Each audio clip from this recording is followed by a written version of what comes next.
आज के वीडियो में हम बात करेंगे हेयर फॉल के कारण क्या क्या हैं और हम ये भी जानेंगे कि मेल पैटर्न हेयर लॉस और फीमेल पैटर्न हेयर लॉस क्या होता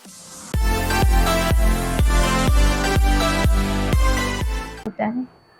हाय everyone, this is doctor Trupti Pathak. Welcome to our family स्किनोमेटिक्स।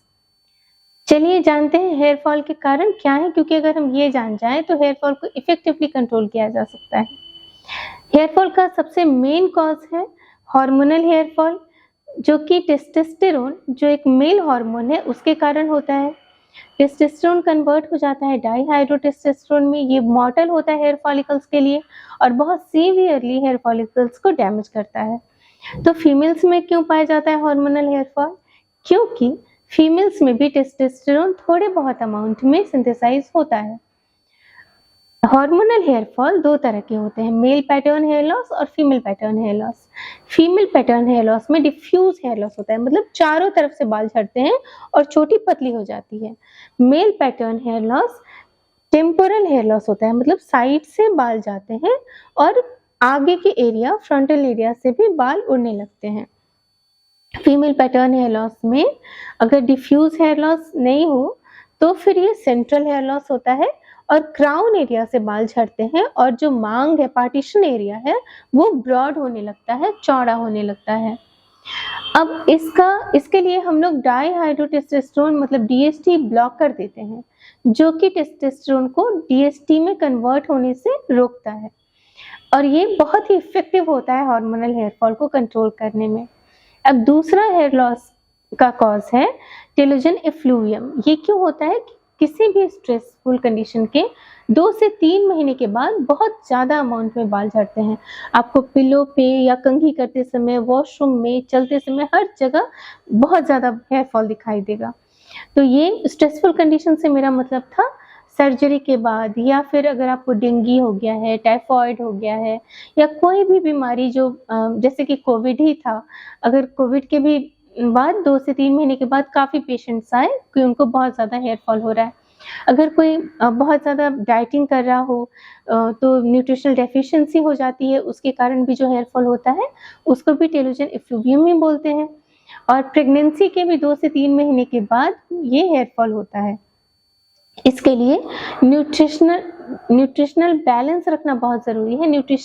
अच्छा न्यूट्रिशन लेना बहुत ज़रूरी है और हेयर का विटामिन भी लेना चाहिए, क्योंकि उसमें vitamin D3, vitamin E, B complex और जो मिनरल्स रिक्वायर्ड होते हैं हेयर फॉल को रोकने के लिए, जैसे कि जिंक, सेलेनियम, आयरन, ये सब प्रॉपर अमाउंट में दिए गए होते हैं।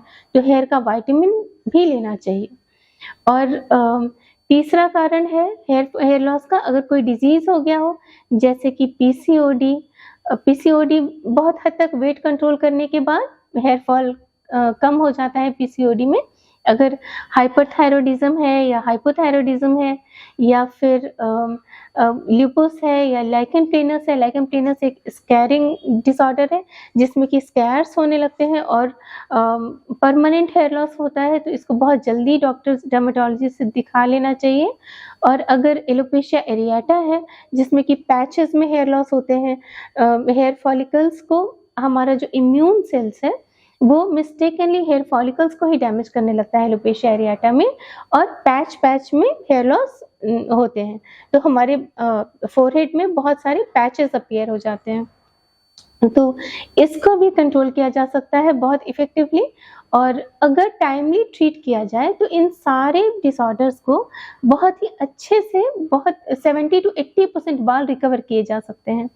कोई इन्फेक्शन अगर हो गया है जैसे कि डैंड्रफ, उसमें भी बहुत ज़्यादा हेयर फॉल होता है। पिलो पे बहुत ज़्यादा बाल दिखाई देते हैं सुबह में, और लोग अगर जिनको डैंड्रफ है उनको डेली हेयर वॉश करना चाहिए। एंटी डैंड्रफ शैम्पू से डेली हेयर वॉश करना चाहिए। डेली हेयर वॉश से बाल नहीं झड़ते हैं, ये एक मिथ है कि अगर डेली शैम्पू करेंगे तो हेयर फॉल होगा। और अगर डैंड्रफ है तो ऑयल भी कम लगाना चाहिए, क्योंकि ऑयल डैंड्रफ को एग्रेवेट कर देता है।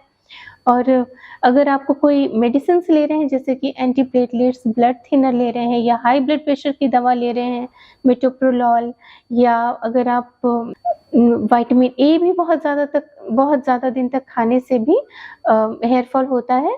अगर आपको कीमोथेरेपी चल रही है तो भी हेयर फॉल होगा। एंटी एपिलेप्टिक्स, एंटी डिप्रेसेंट्स, अगर ऐसी कोई दवा ले रहे हैं तो भी हेयर फॉल होता है। तो अगर टाइमली हेयर फॉल के अंडरलाइंग कॉजेज़ को ट्रीट किया जाए और इनको पीआरपी और मिनॉक्सिडिल के साथ कंबाइन कर देंगे तो रिज़ल्ट बहुत अच्छा है, बहुत अच्छी रिकवरी हो जाती है हेयर लॉस में और हमें बाल्डनेस से हम बच सकते हैं। अगर आपको पीआरपी के बारे में डिटेल जानना है तो आप नीचे दिए गए लिंक पर क्लिक कर सकते हैं। अगर मेरा वीडियो पसंद आया हो तो इसे लाइक एंड सब्सक्राइब ज़रूर करें। Thank you.